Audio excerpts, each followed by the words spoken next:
ಶಿಡ್ಲಘಟ್ಟದಲ್ಲಿ ದಲಿತ ಸಂಘರ್ಷ ಸಮಿತಿ ತಾಲೂಕು ಶಾಖೆ ವತಿಯಿಂದ ತಾಲೂಕು ತಹಶೀಲ್ದಾರ್ ಅವರ ಕಚೇರಿ ಮುಂದೆ ಇಂದು ಬೃಹತ್ ಪ್ರತಿಭಟನೆಯನ್ನು ಹಮ್ಮಿಕೊಳ್ಳಲಾಗಿತ್ತು. ಸಂಸತ್ತಿನಲ್ಲಿ ಡಾಕ್ಟರ್ ಬಿ.ಆರ್. ಅಂಬೇಡ್ಕರ್ ಅವರ ಬಗ್ಗೆ ಹಗುರವಾಗಿ ಮಾತನಾಡಿ ಅವಮಾನ ಮಾಡಿದ ಕೇಂದ್ರ ಗೃಹ ಮಂತ್ರಿ ಅಮಿತ್ ಶಾ ಅವರನ್ನು ಕಠಿಣ ಶಿಕ್ಷೆಗೆ ಗುರಿಪಡಿಸಿ ಸಚಿವ ಸ್ಥಾನದಿಂದ ವಜಾಗೊಳಿಸುವಂತೆ ಒತ್ತಾಯಿಸಿ ಪ್ರತಿಭಟನೆ ಹಮ್ಮಿಕೊಳ್ಳಲಾಗಿತ್ತು. ಈ ದೇಶದ ಮಹಾನ್ ವ್ಯಕ್ತಿಗಳನ್ನು ಅವಮಾನಿಸುವುದು ಬಿಜೆಪಿಯವರಿಗೆ ಸಾಮಾನ್ಯವಾಗಿ ಬಿಟ್ಟಿದೆ. ಈ ರೀತಿ ಮಾಡಿದವರ ಮೇಲೆ ಈ ದೇಶದ ಕಾನೂನು ಕಠಿಣ ಶಿಕ್ಷೆಯನ್ನು ನೀಡಿದ್ದರೆ ಇಂತಹ ಪ್ರಕರಣಗಳು ಮರುಕಳಿಸುತ್ತಿರಲಿಲ್ಲ ಎಂದು ದಲಿತ ಮುಖಂಡರುಗಳು ಒತ್ತಾಯಿಸಿ, ನಮ್ಮ ಬೇಡಿಕೆಗಳನ್ನು ಈಡೇರಿಸದಿದ್ದ ಪಕ್ಷದಲ್ಲಿ ದಲಿತ ಸಂಘರ್ಷ ಸಮಿತಿ ಇಡೀ ರಾಜ್ಯದಾದ್ಯಂತ ಉಗ್ರ ಹೋರಾಟವನ್ನು ಮಾಡುತ್ತೇವೆ ಎಂಬ ಎಚ್ಚರಿಕೆಯನ್ನು ನೀಡಲಾಯಿತು.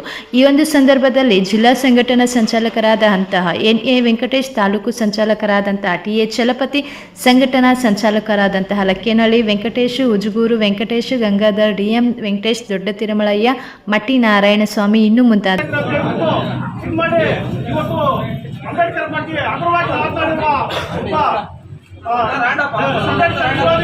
ಅಮಿತ್ ಶಾ ಅವರಿಗೆ ಧಿಕ್ಕಾರ ಹಾಕುತ್ತಾ ನಾವು ಪ್ರತಿಭಟನೆ ಮಾಡ್ತಾ ಇದ್ದೀವಿ. ಈ ಒಂದು ಮನುಸ್ಮೃತಿ ಅನಂತ ಕುಮಾರ್ ಹೆಗಡೆ ಅವರು ಇದೇ ಒಂದು ಹೇಳಿಕೆಯನ್ನು ಕೊಟ್ಟಿದ್ರು. ಆವಾಗಲೂ ಸಹ ಇದೇ ಒಂದು ಪ್ರಧಾನಮಂತ್ರಿ ಇರ್ತಕ್ಕಂಥ ನರೇಂದ್ರ ಮೋದಿಜಿ ಅವರು ಅವರ ಬಗ್ಗೆ ಏನು ಕ್ರಮ ತಗೊಳ್ಳಿಲ್ಲ. ಮತ್ತೆ ಅದೇ ಪ್ರಕಾರ ಅದೇ ಒಂದು ಅವರು ಪ್ರಧಾನಮಂತ್ರಿ ಆಗದ ಒಂದೇ ವರ್ಷದಲ್ಲಿ ಸಂವಿಧಾನ ಪ್ರತಿ ಅಲ್ಲೇ ಸುಡ್ತಾರೆ. ಆವಾಗಲೂ ಸಹ ನೀವು ಸಂವಿಧಾನದ ಬಗ್ಗೆ ಚಕರತದಿಲ್ಲ.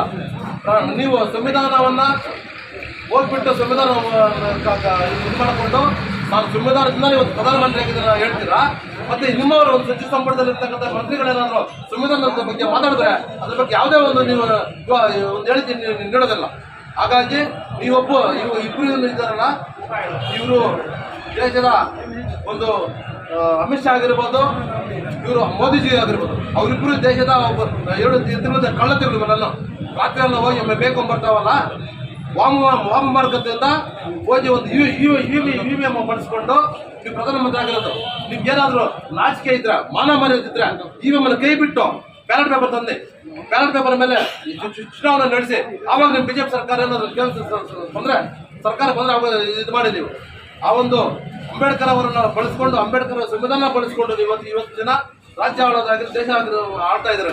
ಅದನ್ನ ಬಾಬಾ ಸಾಹೇಬ್ ಅಂಬೇಡ್ಕರ್ ಅವರ ತಂಟೆಗೆ ಬಂದ್ರೆ ಈ ದೇಶದ ಪ್ರತಿಯೊಬ್ಬ ಪ್ರಜೆಯೂ ಸಹ ಆಚೆಗೆ ಬರ್ತಾರೆ, ನಿಮ್ಮನ್ನು ಪಶನ ಮಾಡ್ತಾರೆ.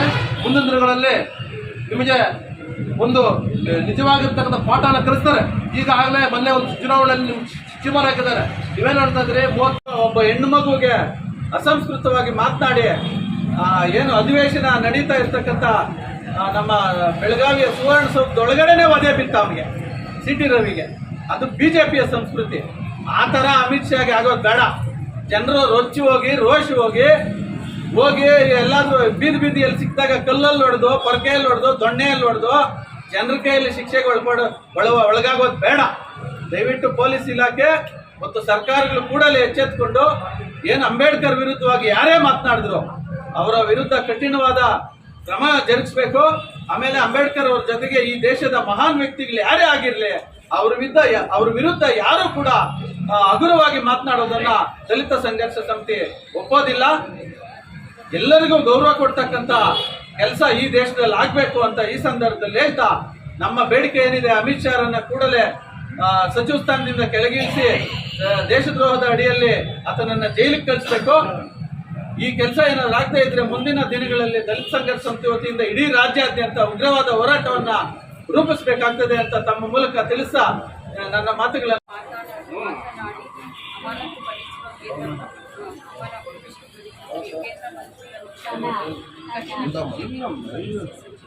ಸ್ಥಾನದಿಂದ